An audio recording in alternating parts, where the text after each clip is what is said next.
Gérer la taille des éléments. Voilà une difficulté récurrente rencontrée par les concepteurs de board Klaxoon. Comment faire en sorte que mon idée soit suffisamment grande, qu'il y ait suffisamment de place pour que mes participants puissent poser leurs idées par rapport aux formes.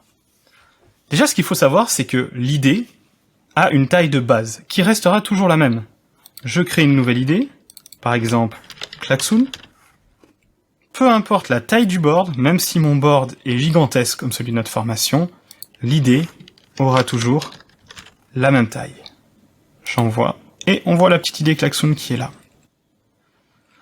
Deuxième chose à savoir, on peut jouer avec des tailles standards de post-it. Quand vous cliquez sur un post-it, vous pouvez aller sur les trois petits points et faire x2 ou x0,5.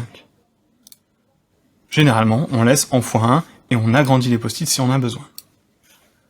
Deux méthodes pour gérer la taille des éléments les unes par rapport aux autres. La première, et celle que je vous recommande, quand vous êtes en train de construire votre board, je prends un exemple, je sors du board, je suis en train de construire mon board, avant de le construire, je vais cliquer, je vais poser un post-it test. Je vois la taille du post-it test, et en fonction de ce post-it, je construis mes espaces. Par exemple, pour l'atelier 1. Et je peux adapter mes espaces à la taille standard de post-it. Une deuxième façon de faire est de d'abord créer ces formes. Par exemple, je me dis je veux faire 4 ateliers, donc je crée 4 carrés pour faire 4 ateliers, par exemple. Et je vais voir si la taille que j'ai créée correspond bien à mon besoin. Pour cela, je pose après avoir créé un post-it test, et je vois par exemple que là, s'il y avait beaucoup de participants, la case serait trop petite. Comment je sais si la taille des éléments est la bonne? Il y a plusieurs questions à se poser. Je reprends mon exemple d'atelier 1. Je construis mon atelier 1, je veux voir si le carré que j'ai mis pour l'atelier 1 est à la bonne taille. Je vais d'abord me demander combien de personnes vont interagir dans la zone. S'il y a par exemple 15 personnes qui interagissent dans la zone, je me note. Combien de post-it les participants vont poser en moyenne? J'ai 15 personnes et ils vont poser en moyenne 2 post-it, donc ça va faire une trentaine de post-it. La troisième chose à savoir, c'est quelle densité de texte les participants vont mettre dans le post-it. Est-ce qu'ils vont mettre, comme dans mon exemple texte, un mot? Ou alors, est-ce qu'ils vont mettre un paragraphe et plusieurs mots? On voit par exemple là, si je rédige un paragraphe, que le post-it va prendre plus de place. Pour mon exemple, je vais dire, j'ai 15 participants, ils vont poster chacun 2 post-it, et dans chaque post-it, il va y avoir 4-5 mots au maximum. Donc, test.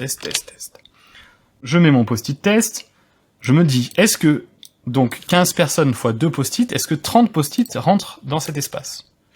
Je vois rapidement, par exemple, en me faisant une colonne de 5, que ça ne va pas rentrer.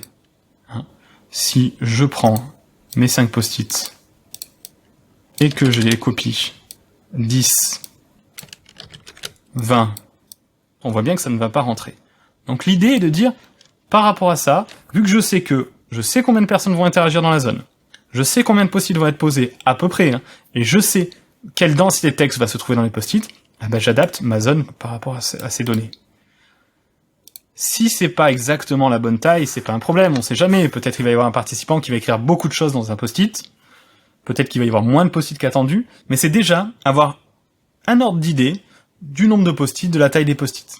Si jamais les post-it dépassent, par exemple, il y a trop de post-it pour les participants, vous pouvez les sélectionner en cours d'atelier et les réduire pour laisser la place pour d'autres post-it.